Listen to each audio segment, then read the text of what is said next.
Welcome to Silicon Valley Buzz, a television show where we discuss happenings here, the most fertile spot on the planet for new ideas. I'm your host, Seth Shostak, and tonight, is our city becoming too much of a good thing with crowded restaurants and shops and viscous traffic on the freeways and city streets that make commuting less than lovely? Are we experiencing too much of a good thing?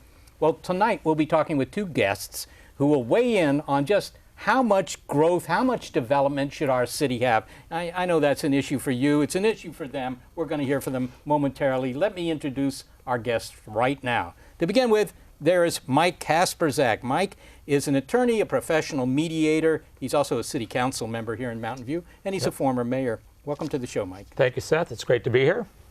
And also Louise Katz. Louise is an attorney. She's a 27-year resident of the city of Mountain View, and she's concerned with urban planning issues here in the city. Louise, thanks for being with us. Thank you for the invitation. All right, at the end of the Second World War, Mountain View had 4,000 residents.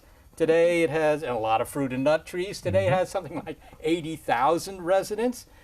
Is everybody happy? You happy, Louise? I'm more than satisfied with many parts of Mountain View.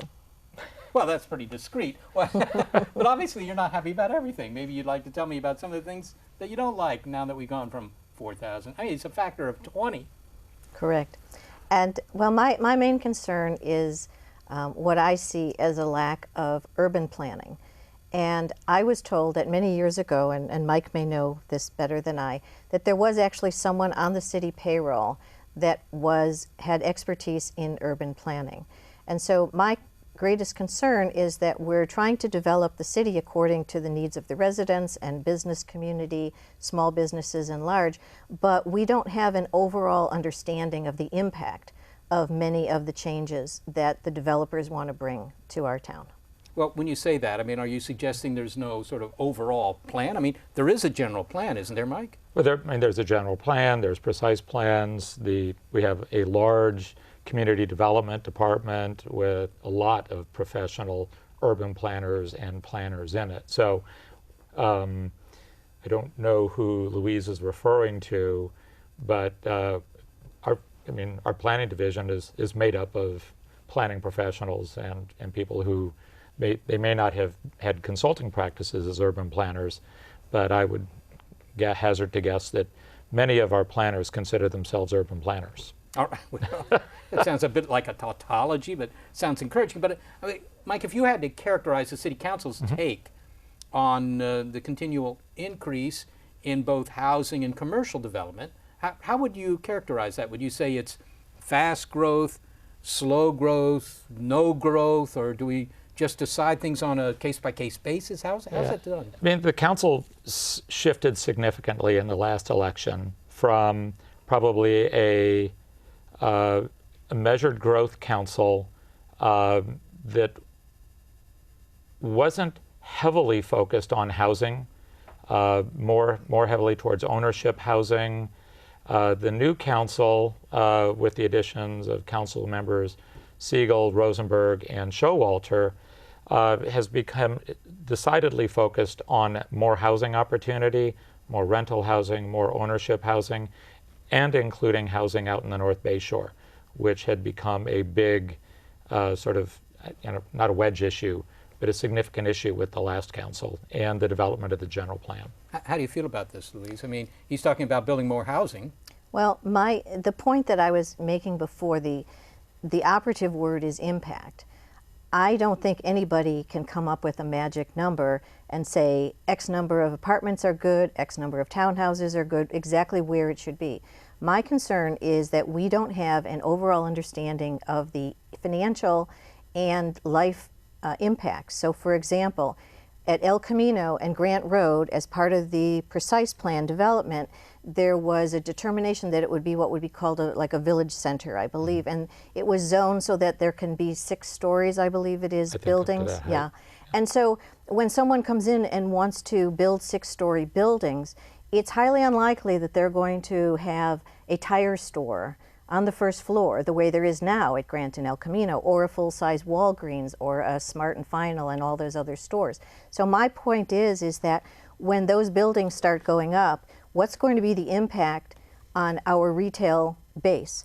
How are we going to know what the impact is if there is no one that can advise the city council? How many hundreds of thousands of dollars of sales tax do we get from these $400 sets of tires that go out the door? And if we replace it with an office building, how much sales tax are we going to get from cups of coffee? Well, and that to me is the impact planning that should be taking place. Okay, it sounds like what you're talking about are the financial consequences of doing this for the city. I mean, does the city actually get some money out of this? Does it get adequate return for what it's giving up, if it's giving up anything?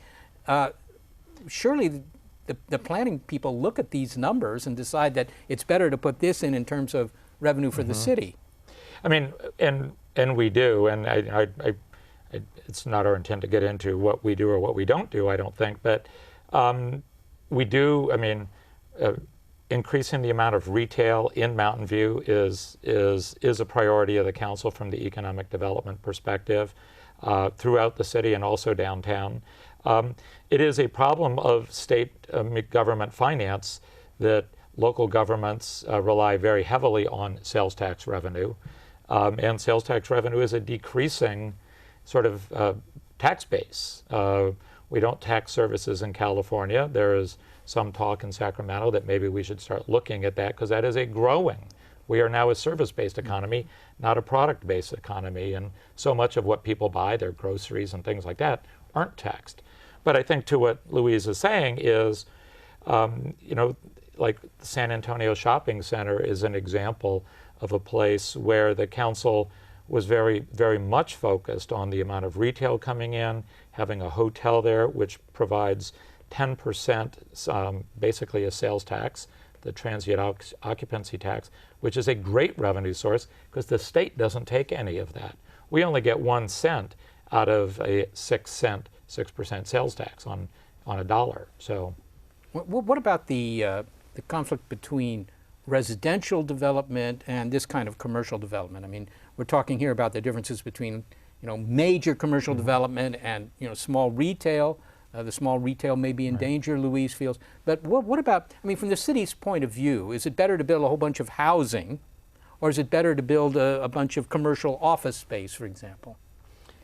I don't think it's an either or. I think it's a yes and sort of thing. I mean, but I'll go back to the housing thing for example in dealing with some of the retail issues. One of the housing projects, the city council, as far as I can remember, and I've been around 15 years now, has always wanted mixed-use housing. And we've always been told you can't do it, you can't do it, can't do it. We finally had a developer step up. It's going to be the development where sort of Pete's Coffee is and the carpet place at the corner of Grant and Castro and El Camino. Well, we got that developer he's going to build about 250 units, but he's including the Rose Market, Pete's. He's including about 7 of the existing stores into the ground floor retail environment of that project, which is really unheard of in Mountain View. And what's really unheard of is that developer is getting them temporary space over at the Chase Bank, and he's going to lease them the space, I think, for 10 years at their current lease rates. I think it's 5, but maybe 5. Okay, 5.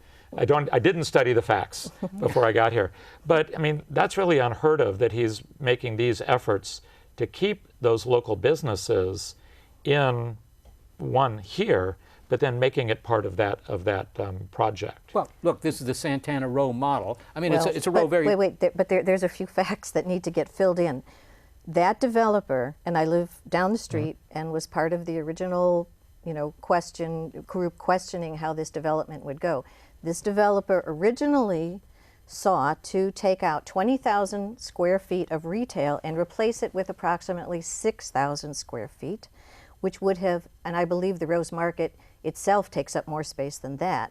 It would have eliminated the Rose Market. It would have eliminated most of those businesses because there just wouldn't have been the space for them to come back to, with or without accommodation. And they wanted to call that mixed retail, you know, development. And the community was very upset because we felt that this was going backwards you can't put in a token amount of retail and massive amounts of housing and destroy a walkable commercial area for the neighborhood that also drew people from all over the area for the Rose Market, and Pete's was a community gathering place, etc. So it's the ideal of the retail mixed use is appropriate. It's wonderful, and I agree. Very often the suburban model from years ago didn't welcome that. Right. But the point is that how it's done can still very easily wipe out small businesses and destroy a neighborhood and destroy the walkability. And it was with a lot of pushback that the developer, came to the table and did a wonderful job. But that's not how it started. Well, to be fair, that's always the process. Developers never come in with their best offer. They come in with what they want to do, and the community says, this is what we want you to do. And it's a negotiation. But that's my point about impact planning. If we had a neutral urban development expert, and I'm just using the term loosely, that would say, if you allow redevelopment to consist of 25% remaining of what was there before, here's the long-term impact, here's the domino effect on your community. It shouldn't have to be up to the people who live there to have to come to 25 council meetings and have rallies and petitions and all these things to get the developer to the table. There should be some overall principles that say to the council, wow, we've already allowed X number of businesses to disappear. We should not approve another development like that. That's, to me, impact planning. Well, then let me understand where you're coming from on this, Louise, because on the one hand, these kinds of developments, they're motivated by economic considerations, right? I mean, you could put another small store on this lot, or you could build a $2 million house, right? A condo, whatever, that kind of thing. I can see the economics there going to weigh very heavily. But it sounds like you're not really so much concerned with that as you are with the fact that there's no, if you will, ombudsman, some expert on this that can represent the point of view of, well, people like yourself and others who see the decrease in the retail opportunities here. Is that what it is? Is it bad council decisions, or is it simply the lack of an independent expert? I think it's, first of all, they wouldn't be representing necessarily, well, the community. I think that person would be representing the community of the city itself, not necessarily the people in the neighborhood. But I don't think it's a question of bad decisions. I think the council was very open to encouraging the developer to do as much as possible and to listen to the community. That was absolutely appropriate and fair. But yes, I think it's a lack of resources for the city council to be able to pull back and say, wait a minute, we have 15 businesses that generate hundreds of thousands. These the top earners for our community in terms of jobs and payroll and taxes, etc. And we've already lost 3 of them. So if you knew that those were like the premier ones, then this council would know immediately when a project landed on their planning table that they have to consider very carefully if they want this trend to continue. But without these overall numbers and without overall plans to really, perhaps assign numbers, here's these size businesses are rate as 1, these size are 10, and what should be the mix? And it shouldn't be the job of the city council to have to figure this out for each project. Who would you have doing this? I mean, are you suggesting the city should hire somebody whose job it is to do this? Is that your suggestion here? Yes, we spend hundreds and hundreds of thousands of dollars on parking, or rather traffic studies that are often just conglomerations of statistics taken out of books. We spend lots of money on different kinds of assessments. I think this would be kind of the top layer for that type of overall understanding of the problems. We already do it in some fashion. We just don't have it as a sort of a centralized voice, as a resource for the city council. What about it, Mike? Well,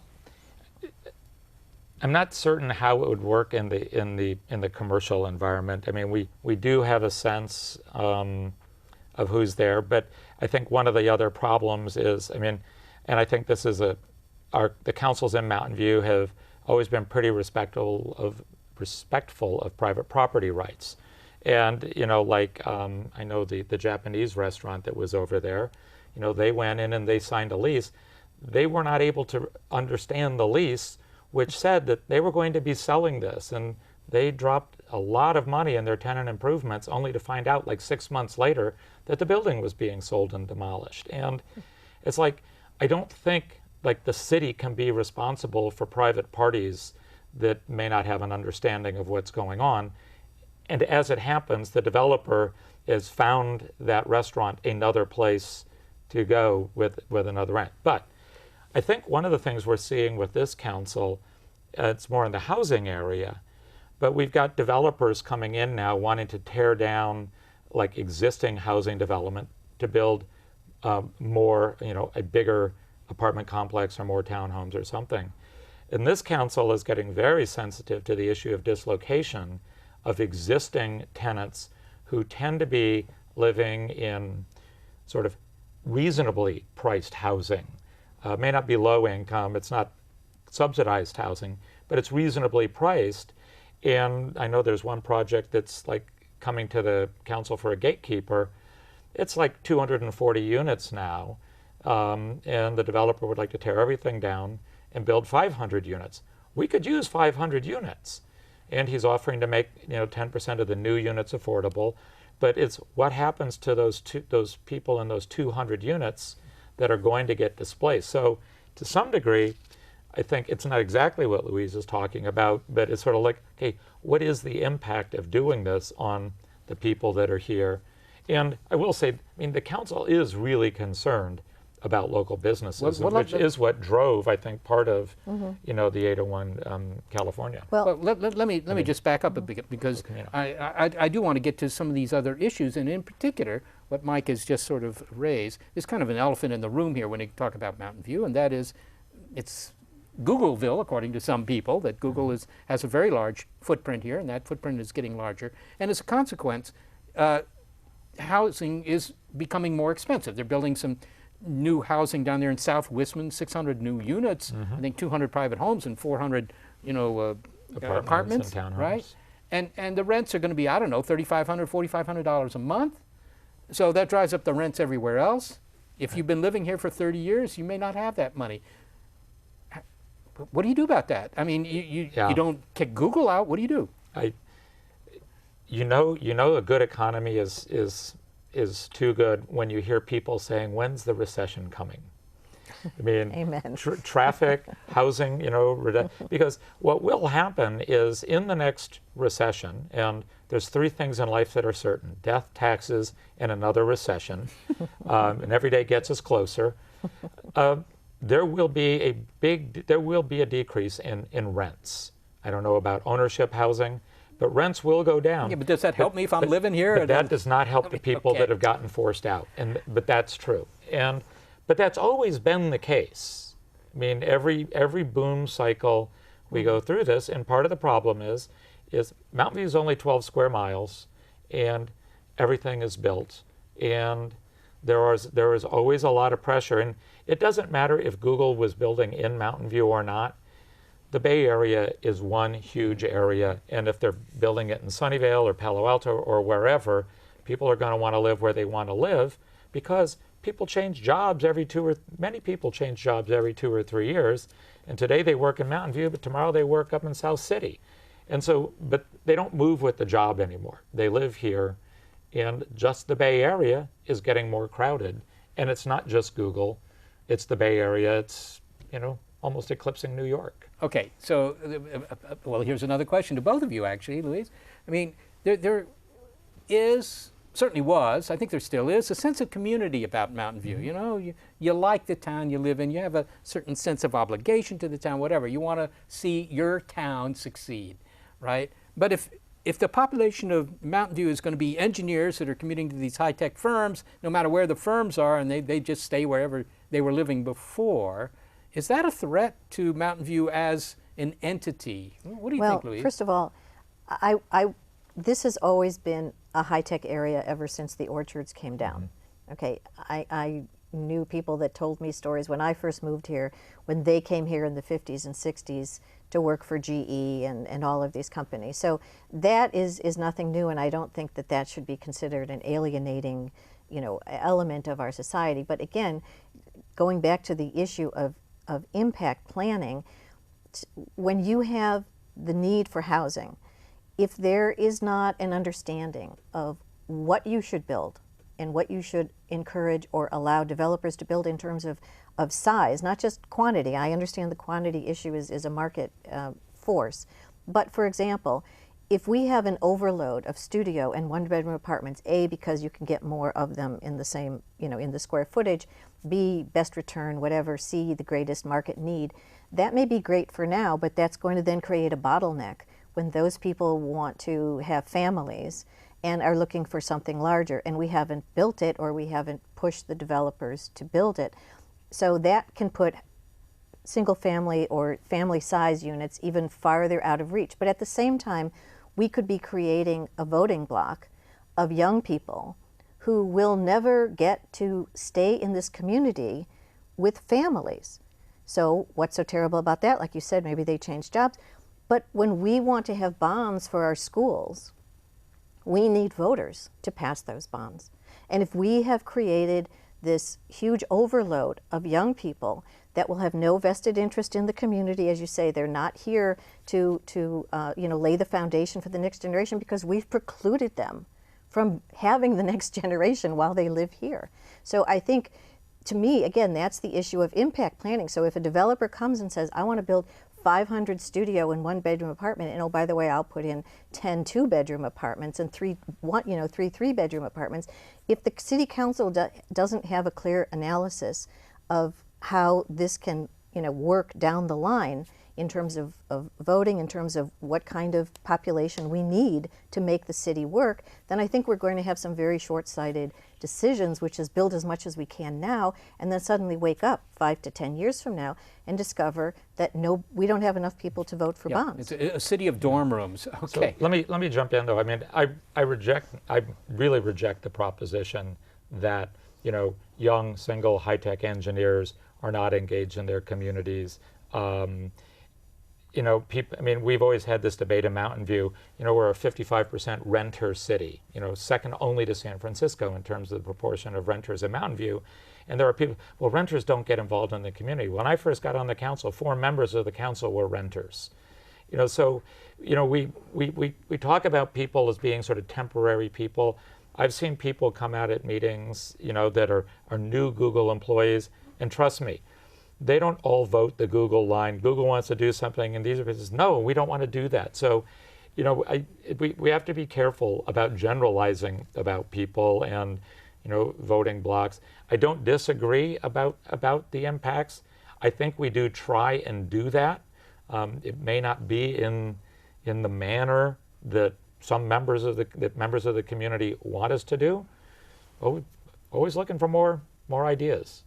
All right, well, we're getting close to the end here. So Already? I know you'd like to go on. The program cannot grow, however, even if the city can. And that's what I want to ask you, just sort of long-term view, because about a decade ago, there was a city council candidate debate here. And one of the questions that came up was, what's the ideal population size for Mountain View?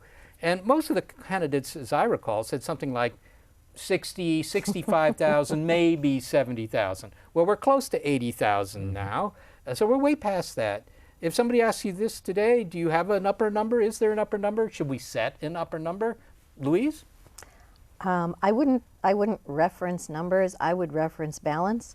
And I think if the heart of the community is the people who live in it, not necessarily the jobs that they do, I think if we don't push developers to include all segments of the community, I don't think it matters how many people are here. It will be a very uninteresting kind of monoculture, and I think that would be a tragedy. One of the reasons why we moved here years ago was because this was the nicest, most interesting town of all the surrounding towns that we looked at. You're not worried about urbanization and seeing, 10-story buildings all along El Camino, anything like that? I think if we have 10-story buildings along El Camino, I think for the most part it will be offices.